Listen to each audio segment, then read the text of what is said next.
Jadi kalau kita nggak hati-hati, bisa aja loh kita ini datang ke gereja hanya untuk dengar apa yang kita mau dengar. Persis seperti murid-murid yang meninggalkan Yesus saat itu. Ketika pengajarannya terasa keras, nggak enak di hati, dia bisa tinggalin Tuhan. Dia bisa kecewa. Dia bisa emosional. Karena imannya dangkal. Karena imannya terkondisi.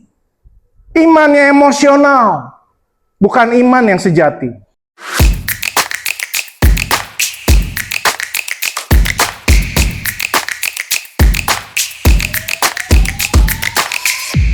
Sekalian, shalom. Selamat pagi. Gimana kabarnya pagi hari ini? Luar biasa, nggak kerasa ya udah Agustus lagi ya. Cepat sekali nih waktu nih. Oke, siapa yang hadir di minggu lalu? Boleh angkat tangannya? Oke, cukup banyak ya. Minggu lalu Pastor Mike sempat sampaikan sesuatu yang bagus sekali dan saya mau melanjutkan. Pastor Mike sempat singgung bahwa kita harus belajar untuk percaya bahwa Dia Allah yang sanggup. Ada yang ingat? Yang kedua apa? Percaya bahwa Dia Allah yang selalu bersedia. Dan yang ketiga, percaya bahwa Allah berdaulat. Ya, nah, yang ketiga ini yang mau kita bahas karena bicara kedaulatan buat kita manusia ini sebuah perjuangan tentunya ya. Percaya bahwa Allah berdaulat mungkin mudah untuk dikatakan, tetapi dalam praktek kehidupannya ini penuh perjuangan. Artinya betul-betul mempercayai apa yang Ia mau lakukan, kita juga mau ikut melakukannya. Nah, ini mungkin kita perlu sedikit merenungkan, ya. Bagaimana kalau yang jadi keinginan Tuhan itu berbeda dengan keinginan Bapak Ibu? Mau ngelakuinnya nggak?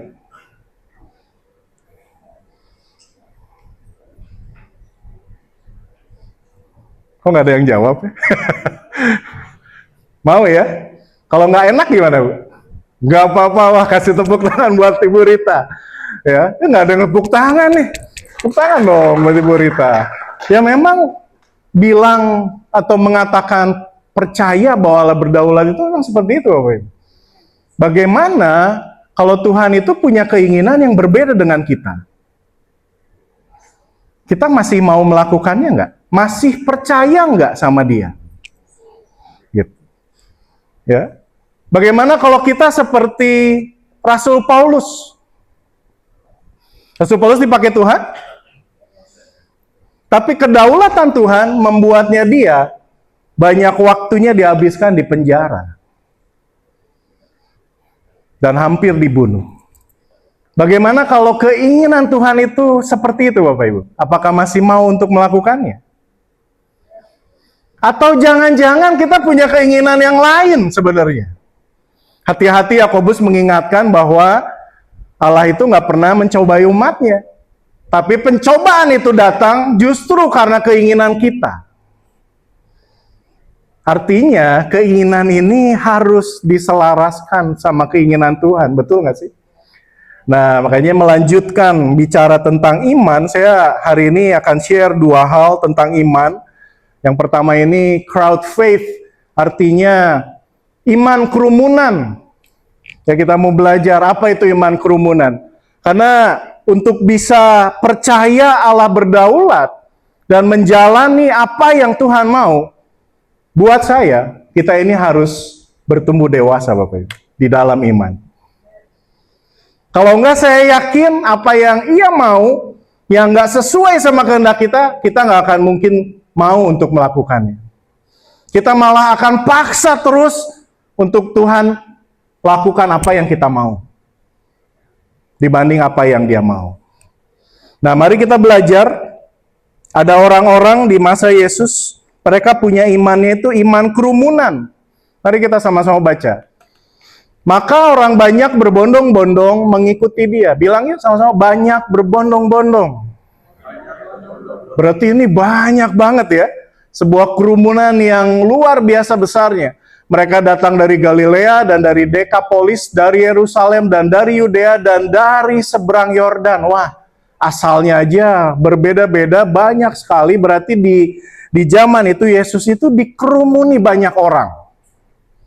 Amin. Ya, banyak orang ikut dia.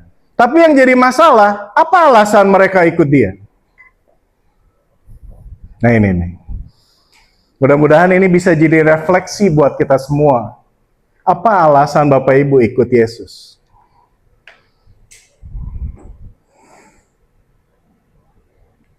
Ternyata kalau kita baca, nggak sama semua yang ada di situ. Walaupun mereka datang satu kerumunan, satu gerombolan besar, tapi ternyata kepentingan mereka beda-beda. Ya, ada yang cari kesembuhan, ada yang minta matanya bisa lihat, ada juga yang kagum sama pengajarannya. Wah, Yesus luar biasa nih ngajar. Tapi ada juga yang pengen menggulingkan Romawi, menunggu Mesias itu datang. Dia pengen lihat raja dari atas segala raja itu menggulingkan Romawi yang saat itu menjajah mereka. Tapi ada juga yang cari cuan di situ. Kita kelompok yang mana? Apakah kita termasuk di kerumunan ini? Iman kerumunan ini bicara tentang 3 hal.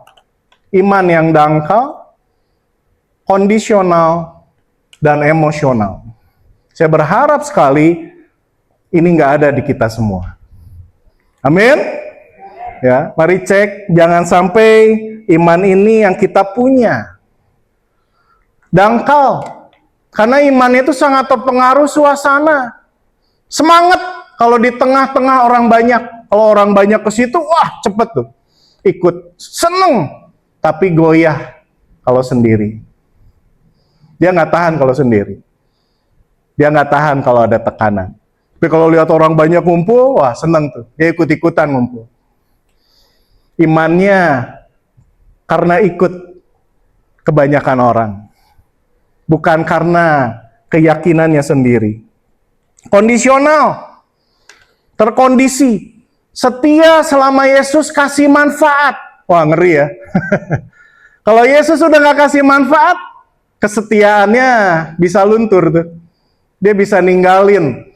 Ada makanan, perutnya kenyang, ada kesembuhan, ada pengajaran yang mungkin enak di telinga, dia akan setia tuh. Tapi ketika semua manfaat ini hilang, Yesus nggak penting lagi buat hidupnya. Itu kondisional. Atau emosional. Mudah kesinggung saat tuntutan pemuritan semakin berat. Awalnya ikut, mungkin karena pengen sesuatu, tetapi ketika dituntut untuk jadi murid, ngikut sesungguhnya, dia emosi. Dia nggak mau dituntut seperti itu. Dia mau ngikutin apa yang jadi keinginannya sendiri. Dia mau yang enak-enaknya aja. Dan ini terjadi Bapak Ibu, di Yohanes 6 terjadi. Baca yuk sama-sama 2-3.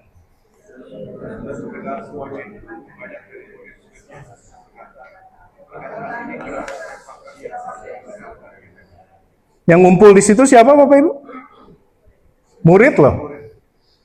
Bukan sekedar orang yang kumpul dari berbagai daerah, tapi ini udah kelasnya murid. Dan banyak di situ murid. Tapi ketika mendengar apa yang Yesus ajarin itu nggak enak di telinganya, nggak sesuai di pikirannya, dia langsung bilang, ini ajarannya keras nih, nggak bener nih, nggak beres nih. Gitu. Dan apa responnya? Mari sama-sama baca 2-3.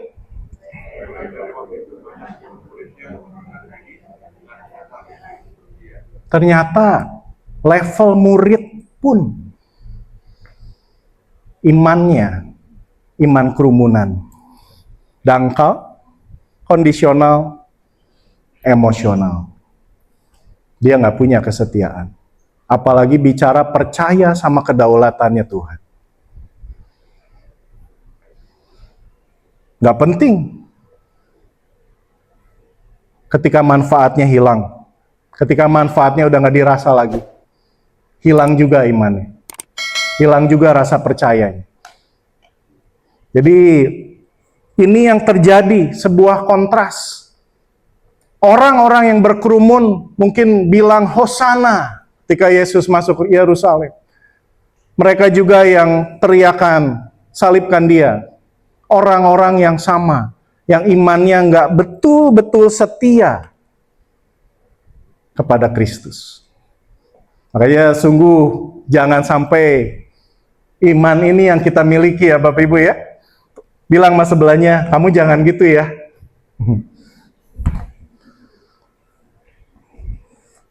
Mari kita lihat apa bedanya iman kerumunan dengan iman murid-murid. Yang pertama relasi. Kerumunan mereka cuma nonton, mereka jadi konsumen. Jadi kalau Bapak Ibu datang ke sini hanya untuk sesuatu, Bapak Ibu lagi jadi konsumen. Tetapi murid itu pelaku, dia pengikut setia. Mau dapat mau enggak, mau dikasih mau enggak, mau enak mau enggak, dia tetap ngikut. Karena dia punya relasi. Bukan cuma konsumen doang. Bukan cuma nonton doang. Motivasinya. Orang banyak cuma kejar fasilitas. Dia kejar mujizatnya. Dia kejar apa yang mereka mau. Tapi murid, dia pengen relasi. Dia pengen hubungan dan karakternya ada pada dirinya. Makanya kalau kita baca terus di Yohanes 6 tadi, ketika murid-murid yang banyak itu meninggalkan, dia tanya sama murid yang 12 itu, kamu nggak ikut meninggalkan mereka juga? Tapi mereka memilih untuk tetap berada di sampingnya. Karena dia ingin hubungannya, pengen karakternya. Responnya, orang banyak dia kagum mungkin sama pengajarnya, kagum sama mujizatnya, kagum akan banyak hal. Tapi mereka nggak belajar untuk patuh. Mereka nggak ada dorongan untuk melakukan apa yang ia dengar. Dia cuman kagum. Tetapi murid berbeda.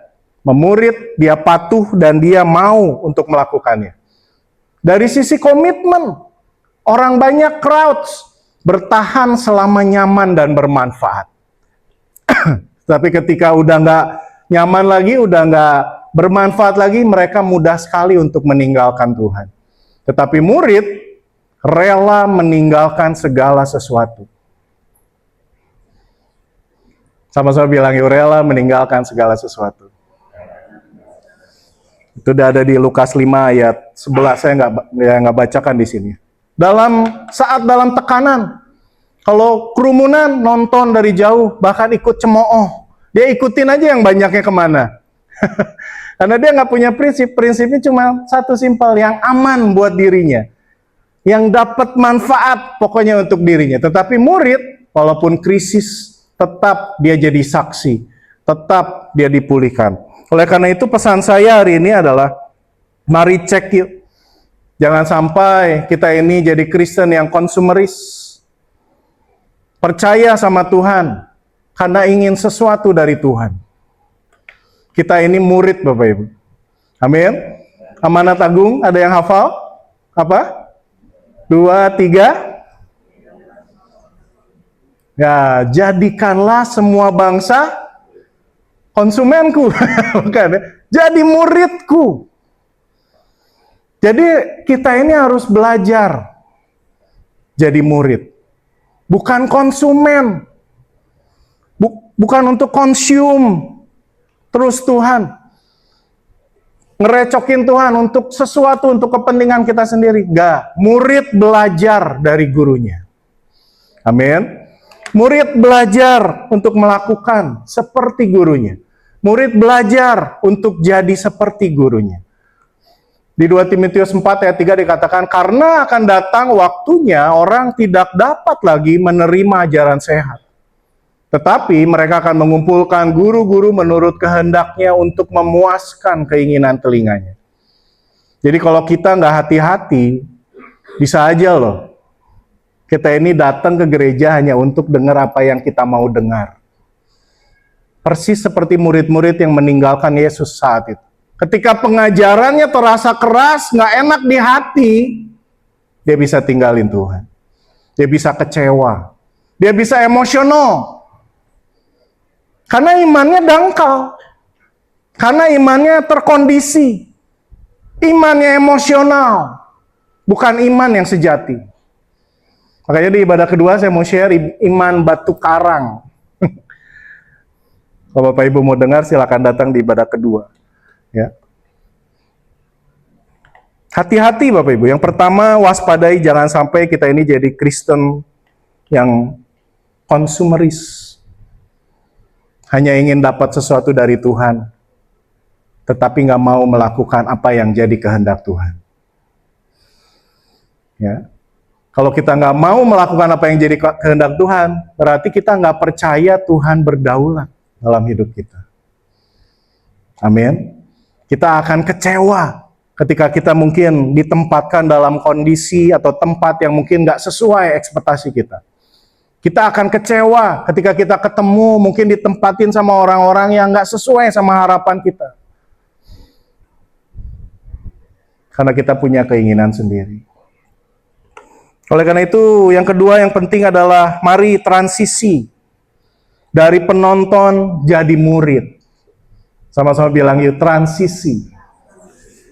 Ya. Gak apa-apa sih awalnya cuma nonton. Gak apa-apa sih awalnya mungkin kita mengejar mujizat.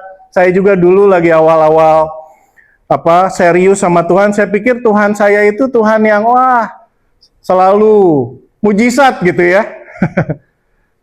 Minta apa? Bahkan dulu kita diajarin, mau mobil, tumpang tangan aja. Dalam nama Yesus. Ada loh yang ngajarin gitu. Dan saya sempat melakukannya, karena saya nggak ngerti. Padahal itu kan keinginan saya, betul nggak sih? Belum tentu itu keinginan Tuhan. Ya. Oleh karena itu, mari yuk sama-sama belajar transisi. Hari ini, jadi murid. Yang jadi murid itu memberi diri.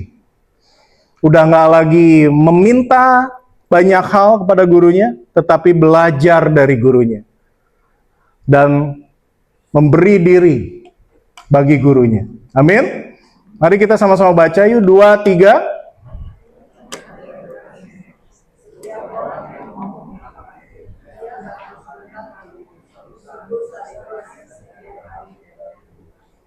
Nah, di Lukas ini dikatakan Yesus yang bilang setiap orang yang mau mengikut aku. Bapak Ibu mau mengikut Yesus? Ini syaratnya loh. Ya harus sangkal dirinya. Berarti there is no me anymore. Gak ada aku lagi. Gak ada keinginanku lagi. Makanya Paulus itu bilang kalau aku hidup, Kristus yang hidup di dalam aku. Udah bukan aku lagi yang hidup katanya. Tapi Kristus yang hidup di dalam aku. Setelah dia jadi murid, dia bisa berkata seperti itu.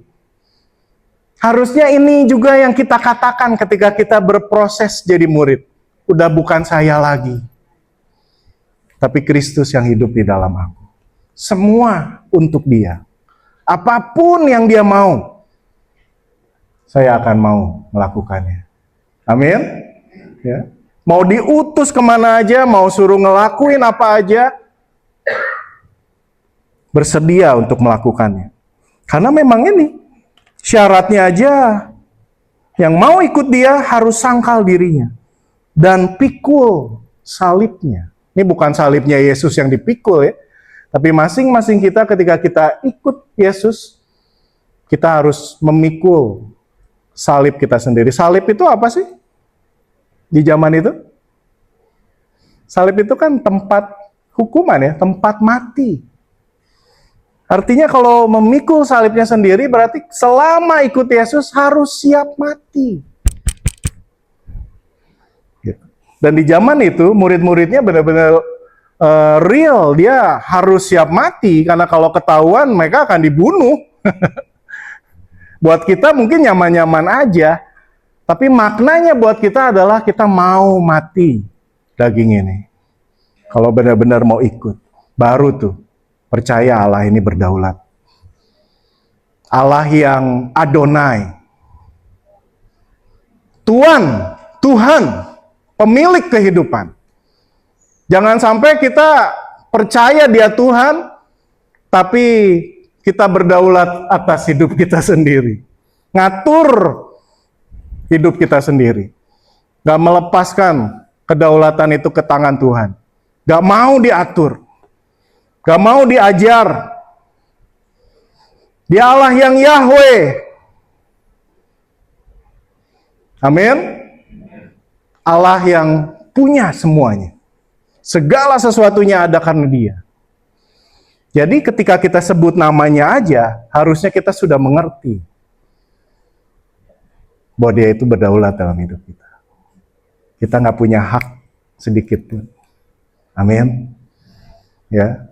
Jadi mari yang ketiga, yang terakhir, evaluasi kembali motivasi kita ikut Tuhan itu kenapa sih?